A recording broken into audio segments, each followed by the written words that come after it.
వచ్చి బంద్ చేసారు. ఒకసారి మున్సిపాలిటీ అయింది అంటే బంద్ అయిపోతుంది. దానికి ఎట్లా పరిష్కారం లేవు దానికి. మున్సిపాలిటీ అంటే భూలే కదా సార్, అర్థమైంది అండి. కానీ ఇది పథకాలు ఏమైనా ఎవరికి ఎలిజిబిలిటీ ఉన్నాయి క్లియర్గా రాసి ఉన్నాయండి.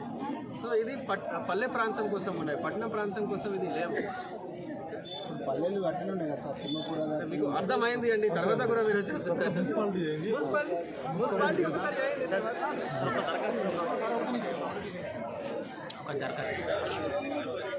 Okay sir. ఏమరా సార్ అసలు okay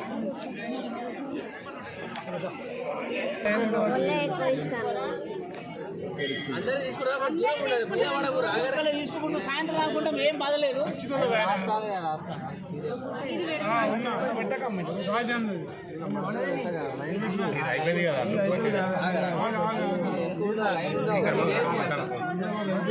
ration card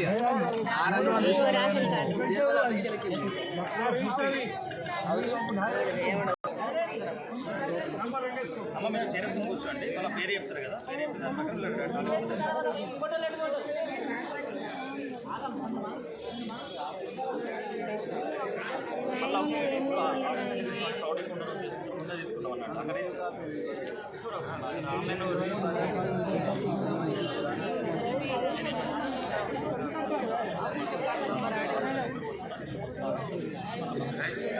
Anjan, అష్టకల Sindhuja, ఎరుకల హరహ, అష్టకల రజిత, బొర్ల శాన్విక, మచ్చ రజని, మచ్చ అద్విత్ కృష్ణ, నలికి ప్రేమలత, నలికి సహాస, నలికి ప్రేమలత, నలికి అక్షయ, భీమ పోసవ్వ, తన నర్ర శ్రీదేవి, నర్ర ఆరాధ్య, నిమ్మ వెంకటమ్మ, నిమ్మ ఆరాధ్య, చీకట్ల లక్ష్మణ్ తేజ్, అగడి లావణ్య, అగడి హరీష్, జాడి శారద, దుర్గం అనుష్మయి, ఎమిడి సాదియా, ఎమిడి హసీనా బేగం, నగేష్ మల్కా, ఎర్రగోగుల స్వప్న, సామిజ, బండి అశ్విన్, బండి సింధుజ, బండి నిఖిల్, చల్ల రవలి, చల్ల విశ్వక శ్రీహరి, కేశెట్టి స్మిత, శీర్ష కాశ్వల్, రుద్ర శ్రీనివాస్ కాశ్వల్, దూట భారతి, దూట అశ్విత్, గుండ కవిత, గుండ ప్రజావాల్ శ్రీహర్ష, ఇల్ల రాజేష్.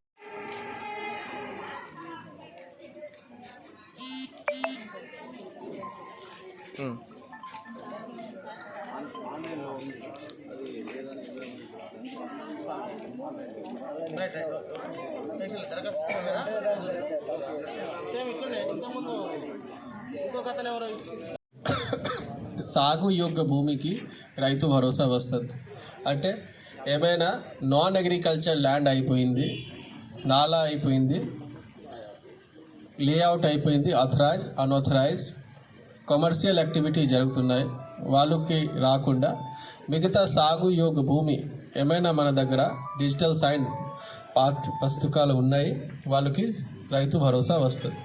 సో ఇప్పుడు ఏఈఓ గారు చెప్పారు క్లియర్గా ఎవరెవరికి రైతు భరోసా రాదు, వాళ్ళకి ఎందుకు రాదు, దానికి సంబంధించిన డీటెయిల్స్ మన దగ్గర ఉన్నాయి. నాలా కన్వర్జన్ అయింది, ల్యాండ్ ఎక్విజిషన్లో ల్యాండ్ పోయింది, ఆర్ కమర్షియల్ యాక్టివిటీ నడుస్తున్నాయి, లేఅవుట్ అయిపోయింది, ఇల్లు కట్టించుడు. సో అట్లా భూమికి రైతు భరోసా రాకుండా మిగతా అన్ని భూమికి రైతు భరోసా వస్తుంది. దానిలో కూడా ఏమైనా తప్పు కనిపిస్తుంది అంటే మీరు అప్లికేషన్ ఇవ్వండి, మళ్ళీ రీఎన్క్వైరీ చేసేసి ఇన్ఫార్మ్ చేయగలుగుతాము మీకు వస్తుందా లేదా. ఎంక్వైరీలో ఎలిజిబుల్ ఉంటుంది అంతే, అందరికీ 100% వస్తుంది. నెక్స్ట్ ఇందిరమ్మ ఆత్మ భరోసా సంబంధించిన ఉన్నాయి, కానీ ఇది గ్రామీణ ప్రాంతం కోసం మాత్రమే ఉన్నాయి. 20 రోజులు ఎవరైనా కూలి పని ఎంజీ నరేగాలో చేశారు ఉపాధి హామీ కింద, వాళ్ళకి ఎలాంటిగా భూమి లేవు అంటే 12,000 సంవత్సరంకి వస్తుంది. ఇది పట్టణ ప్రాంతంలో అప్లికేబుల్గా లేవు.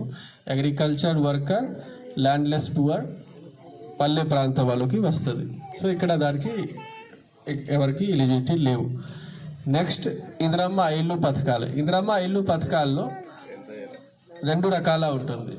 ఒకడు ఇల్లు లేవు జాగా ఉన్నాయి, ఇల్లు కట్టుకోవడానికి 5 లక్షల రాష్ట్ర ప్రభుత్వం నుంచి వస్తుంది. ఇంకా కొందరు ఇల్లు లేవు జాగా లేవు, 2 లేవు. సో 2 లిస్ట్ ప్రిపేర్ అయింది. అర్హత ఉన్న వాళ్ళకి అది ఇక్కడ వస్తుంది. వాళ్ళు చెప్పారు మన ఇందిరమ్మ ఇల్లు సంబంధించిన లిస్టులో పేరు ఎలా వచ్చింది అంటే 2023లో కొత్త రాష్ట్ర ప్రభుత్వం ఏర్పాటు అయిపోయిన తర్వాత ఒక ప్రజాపాలన నిర్వహించి అందరితోటి దరఖాస్తు తీసుకొని దానికి డిజిటలైజేషన్ జరిగింది. దానికి ఉన్న పేర్స్ అన్నిటికీ ఎంక్వైరీ చేసేసి ఇక్కడ వచ్చినాయి పేరు. దానిలో ఎవరికి ఏమైనా మిస్ అయింది, ఆ టైంకి దరఖాస్తు ఇవ్వలేకపోయారు, ఆర్ దరఖాస్తు ఇచ్చారు డిజిటైజ్ కాలేదు, దరఖాస్తు ఇచ్చారు ఎంక్వైరీ చేసిన టైంలో వాళ్ళకి అసలు ఫోన్ కనెక్ట్ కావట్లేదు, లేదు అంటే ఎక్కడ ఉన్నారు మనకి తెలియదు, అడిగితే ఇక్కడ లేరు, కిరాయిలో ఉన్నారు, వెళ్ళిపోయారు, అట్లా అయిన వాళ్ళకి మళ్ళీ పేరు మిస్ అవుతుంది. సో అట్లా ఉన్న వాళ్ళు ఇప్పుడు ఎవరైనా ఎలిజిబుల్ ఉన్నారు అంటే మనకి ఇప్పుడు ఎలిజిబుల్ ఉన్నారా ఎలిజిబుల్ మనకి తెలియదు. ఎంక్వైరీ చేసిన తర్వాత కూడా చుట్టుపక్కల వాళ్ళ నుంచి మాత్రమే అడిగి మీతోటి అడిగి మాత్రమే ఎలిజిబుల్ డిసైడ్ చేస్తాను. ఇప్పుడు కూడా నేను కొన్ని ప్లేస్లో మాట్లాడాను. సో ఇక్కడ ఇల్లు లేవు కానీ ఊర్లో ఇల్లు ఉన్నాయి అంటే మీకే తెలుసు మనం ఏం చేస్తాము, దానిలో ఏం ఎక్కువ చేయము. ఇక్కడ అడిగి కానీ కొంతమంది చుట్టుపక్కల వాళ్ళు మళ్ళీ చెప్తారు మనకి ఇట్లా ఉన్నాయి. సో మీరు కొంచెం ఆనెస్ట్గా చెప్పాల్సింది, ఇల్లు లేని వాళ్ళకి ఎలిజిబుల్ వాళ్ళకి పక్కా ఇల్లు వస్తుంది. ఇల్లు ఉన్న వాళ్ళు అనవసరంగా అడగండి. కొంతమంది 2009-10లో ఇందిరమ్మ ఇల్లు కింద ఇల్లు కట్టారు, మంచిగా ఉన్నాయి, దానికి కూల్చేసి కొత్త కట్టుకోవడానికి ఇప్పుడు అవకాశం లేవు. ఆ ఇల్లు ఎప్పుడైనా ఖరాబ్ అయిపోతుంది, ఆ టైంకి మళ్ళీ వస్తుంది. ఇది నిరంతరం ప్రక్రియ. ఇది ఒకసారి వచ్చిన తర్వాత మళ్ళీ రాదు, అట్లా ఎలాంటిగా లేవు. సంవత్సరంకి టార్గెట్ ఉన్నాయి. అండ్ పువరెస్ట్ ఆఫ్ పువర్ ఒక కచ్చా హౌస్ ఉన్నాయి, దానిలో 6 మెంబర్స్ 7 మెంబర్స్ ఉంటున్నారు అంటే వాళ్ళకి ఫస్ట్ ఇల్లు రావాలి, దాని తర్వాత రేకుల్ సెట్, అట్లా ఒక ప్రయారిటీ ప్రిపేర్ చేసేసి మీ అందరితోటి డిస్కషన్ చేసేసి ఫైనల్గా ఈ లిస్ట్ ఫైనలైజ్ అవుతుంది. సో ఎవరికి పేరు ఏమైనా మిస్ అయింది మీకు తెలుసు అంటే నేను ఎలిజిబుల్ ఉన్నాను అంటే మీరు దరఖాస్తు పెట్టండి, దానికి కూడా ఎంక్వైరీ చేసేసి సాఫ్ట్వేర్లో ఎంట్రీ చేయడం జరుగుతుంది.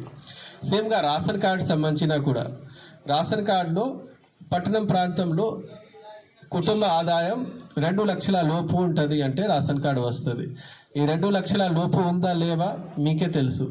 మనం ఎంక్వైరీ చేస్తున్నాం, అడుగుతున్నాము, చూస్తే తెలుస్తుంది 2 లక్షల లోపు ఉందా 2 లక్షల పైన ఉన్నాయి.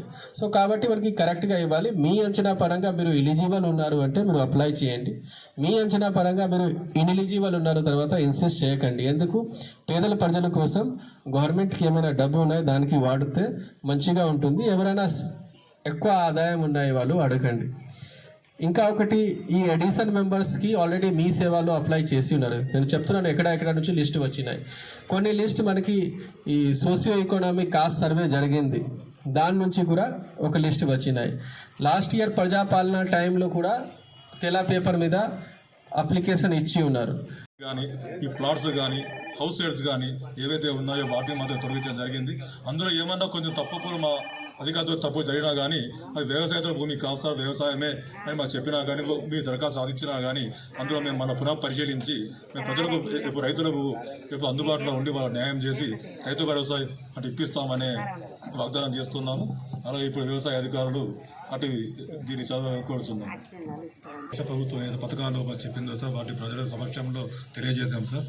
ఇందులో ఏమైనా తప్పులు ఉన్నా కానీ మేము దాన్ని సరిదిద్దుకొని ప్రతి అర్హులైన రైతులకు ప్లస్ మన ఫార్మర్స్కు రైతులకు మరియు ఏవైతే ఈ రేషన్ కార్డ్స్ లబ్ధిదారులకు ఇందిరమ్మ ఇళ్లకు ప్రతి డిపార్ట్మెంట్ ఈ మందమరి మండలంలో ఉన్న ప్రతి డిపార్ట్మెంట్కు సమన్వయంతో ఉండి మన మందమరి మండల ప్రజలకు ఎట్టి పరిస్థితుల్లో అర్హులను మిస్ చేయకుండా చూసుకుంటామని తమరికి తెలియజేస్తున్నాం సార్. అలాగే ఇటు విషయమే తమరు ఒక 2 నిమిషాలు మన మందమరి గ్రామ ప్రజలకు తెలియజేయాలని కోరుతున్నాం సార్. అది కొత్త రేషన్ కార్డు కోసం కావచ్చు, లేకపోతే రేషన్ కార్డు దాంట్లో ఫ్యామిలీ మెంబర్స్ను కొత్తగా యాడ్ చేసుకోవడం కోసం కావచ్చు, లేకపోతే ఎవరైనా చనిపోయారనుకుంటే డిలీట్ చేయడం కోసం కావచ్చు, ఇందిరమ్మ ఇళ్ళకి సంబంధించి అసలు మా పేరు మొత్తానికే సర్వేలో రాలేదు కావచ్చు, లేకపోతే సర్వేలో వచ్చింది కానీ ఇప్పుడు చదివిన లిస్టులో లేదని చెప్పి అనుకుంటున్నారు. వాళ్ళు మేము ఎలిజిబిలిటీ అని చెప్పి భావించిన వాళ్ళు ప్రతి ఒక్కరు కూడా మీ దరఖాస్తుని ఇక్కడ ఫిల్ చేయవచ్చు. ఈ దరఖాస్తు అంతా కూడా ఇప్పుడు మేము ఒక రిజిస్టర్లో తీసుకుంటాం, ఇదంతా కూడా డిజిటలైజేషన్ చేస్తాం. సార్ చెప్పినట్టు మళ్ళీ ఒక 10-15 రోజుల తర్వాత గవర్నమెంట్ ఆదేశాల ప్రకారం మళ్ళీ ఒకసారి ఈ తీసుకున్న దరఖాస్తుల మీద ఎంక్వైరీ అనేది చేయడం జరుగుతుంది.